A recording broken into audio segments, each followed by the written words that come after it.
Alhamdulillah, salatu wassalamu ala Rasulillah. Perkara kedua yang menunjukkan urgensinya kita mempelajari tentang amalan hati, itu bahwasanya pahala yang Allah berikan itu bertingkat-tingkat, dan tingkatan-tingkatan pahala pada satu amal yang sama bisa berbeda-beda kembali kepada perbedaan hati, perbedaan amalan hati.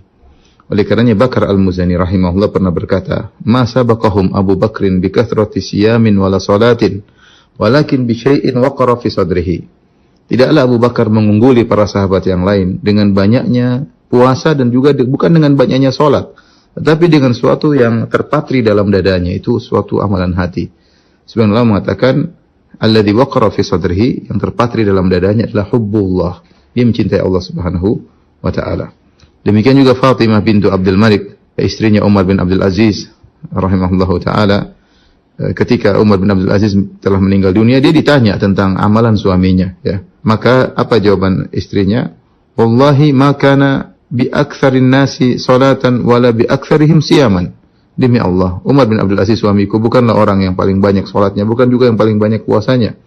Walakin wallahi ma ra'aitu ahadan akhwafa lillahi min Umar. Tetapi demi Allah, aku tidak pernah melihat seorang pun yang lebih takut kepada Allah seperti Umar bin Abdul Aziz. Ini menunjukkan bahwasanya amalan hati punya pengaruh, ya, menjadikan pahala ganjaran menjadi besar. Dalil yang menunjukkan akan hal ini sangat banyak. Di antaranya ketika Rasulullah SAW berbicara tentang pahala salat, ya. Kata Rasulullah SAW, "Inna rajula la yansarifu min salatihi wa ma kutiba lahu illa usyruhu au tus'uhu au thumunuhu." Sampai Nabi mengatakan illa nisfuhu. Kata Nabi SAW, tidaklah seorang selesai dari salat kecuali tercatat baginya tidak seluruh amalan salat dia dapat 100%, tetapi dia mendapatkan catat pahalanya cuma 1/10 salatnya, atau 1/9-nya, atau 1/8-nya, atau 1/7-nya, sampai Rasulullah mengatakan atau setengah pahala salatnya. Kata para ulama, karena ini berbedaan pahala salat ini kembali kepada kekhusyuan. Semakin seorang khusyuk dalam salatnya, maka semakin tinggi pahalanya.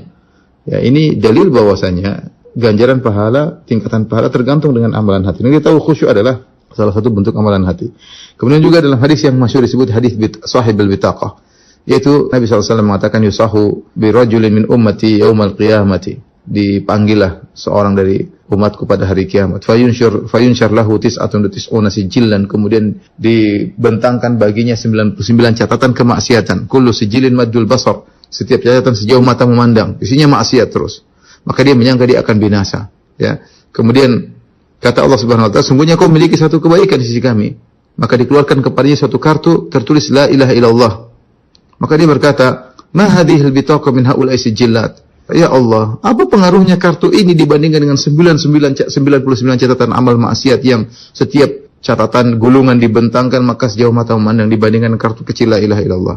Maka dikatakan kepadanya, "Innaka lan tuzlamal yaum." Kau tidak akan dizalimi pada hari ini. Ketika ditimbang, ternyata kartu la ilaha illallah lebih berat daripada catatan maksiat tersebut. Dan ini luar biasa, ya.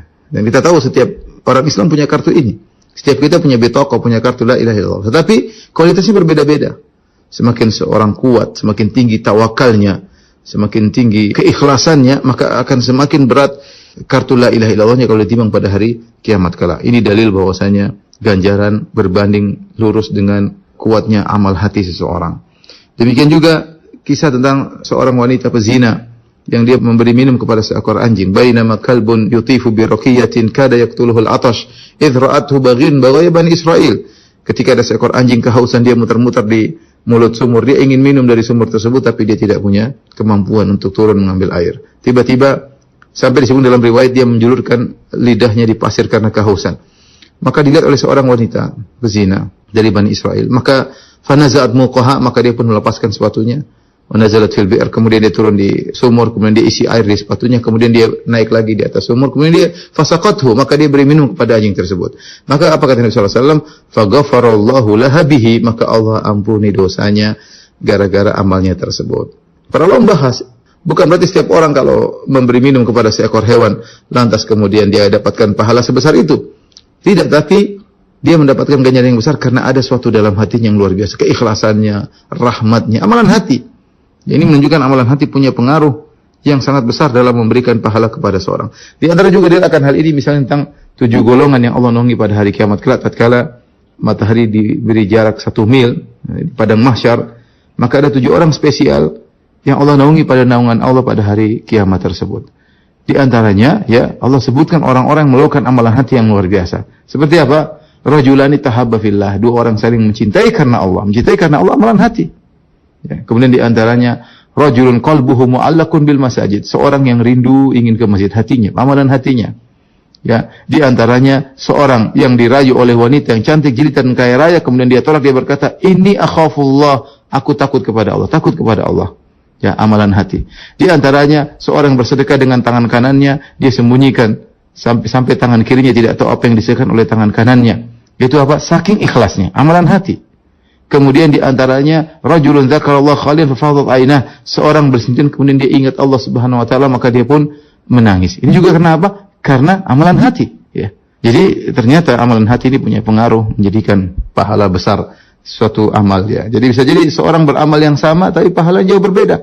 Sebagaimana dijelaskan oleh Ibnu Taimiyah rahimahullahu taala, bisa jadi dua orang salat berdampingan, ya, mungkin di saf yang bersama, cara salatnya sama, ya, tetapi pahala di antara mereka berdua jauh antara langit dan bumi. Kenapa? Karena perbedaan amalan hati. Karena perbedaan amalan hati. Oleh karenanya, ikhwan dan akhwat yang dirahmati Allah Subhanahu wa taala, kita tiap hari menjalankan ibadah, menjalankan amal-amal saleh, ya, maka perhatikan hati kita, tata hati kita, manage hati kita agar kita memiliki amalan hati yang kuat sehingga pahala yang kita raih dari amalan-amalan zahir menjadi sangat besar berdasarkan kuatnya amalan hati kita. Wallahu a'lam bishawab.